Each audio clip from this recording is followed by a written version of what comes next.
All right, so this is the last part for this 40% wrist rest. This is the final product without really any actual finishing on it. The underside's a bit rough. It's still got some gouge marks and things like that on it, which I haven't really bothered to smooth out. But the top side, at least from what we did, it's not too bad. It's from pallet. I mean, what can you really expect? It's had some shaping on it, so you can see it's got a bit of taper. It's thicker on that end, it's thinner on that end. We flip it around, thicker on that end, thinner on that end. We've rounded off the ends of it slightly, so it's not just a sharp 90 degrees. So you can kind of see, there's a bit of a round profile that we did with the Stanley 151. And then of course the end grain's been sort of cut with the homemade shooting board that I had, as well as the Carter 7, sorry, that we converted into a shooting plane. And the end result, of course, is how does it look and how does it fit against this? Now, I'm a bit lazy at the moment to put all of these in. I'm not actually going to do any typing on it, but as far as a really simple wrist rest goes, I think it's all right. It's comfortable. It's not too hard. It's reasonably flat. It's got a little bit of a twist to it now. I think it's just that with temperature variation, the board is warping a little bit. You could probably correct that up with a bit more planing and maybe some rubber feet just to compensate for that, or some foam strips, because right now, it slides really easily, right? So putting some of those rubber bump-ons will definitely help with that, and it will also add a little bit of the height to it. Now, if we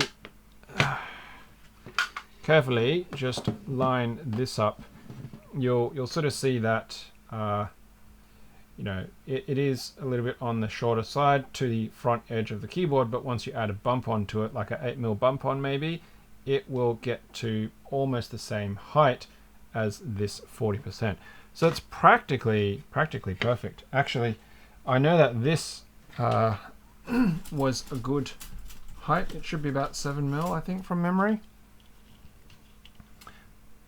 So it's just under 8mm there. 7 and what's that? 7.2. Yeah, 7.2mm. So if I just prop that underneath that, just in a general sense, yeah, so that's really good, because if I just get a flat ruler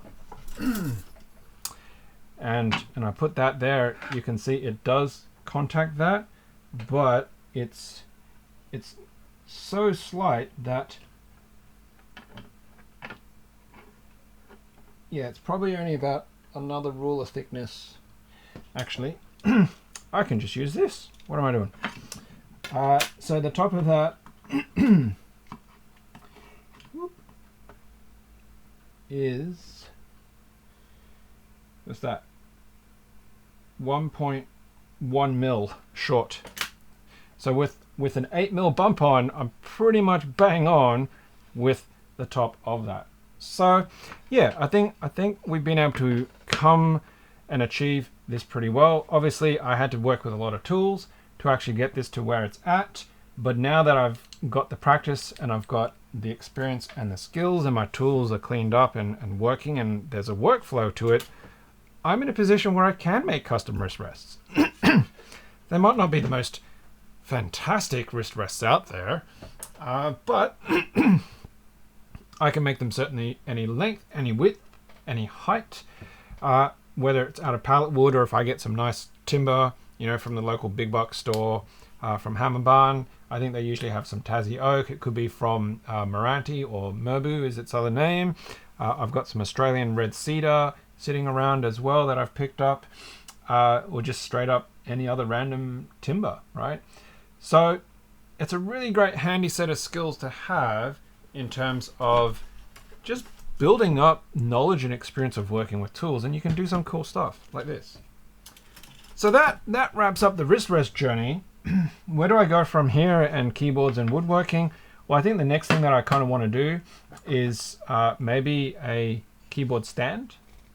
And then maybe from there I might try doing some boxes, so artisan holders, keycap holders again, since I did that a really long time ago. But yeah, be keen and interested to see where and what I can apply these newfound skills and tools to. So there you go. There you go. If you like that, and it was a really long journey, right? I get it. I totally get it.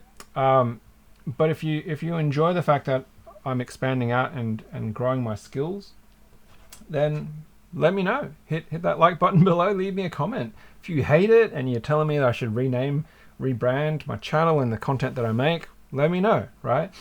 Of course, it'd be sad to see you go, but I hope that you can appreciate the effort and the learning along the way. Well, that's it for this part. Hope you enjoyed all of that and seeing the end result. And yeah, we'll catch you on the next one. As usual, until next time, happy clacking.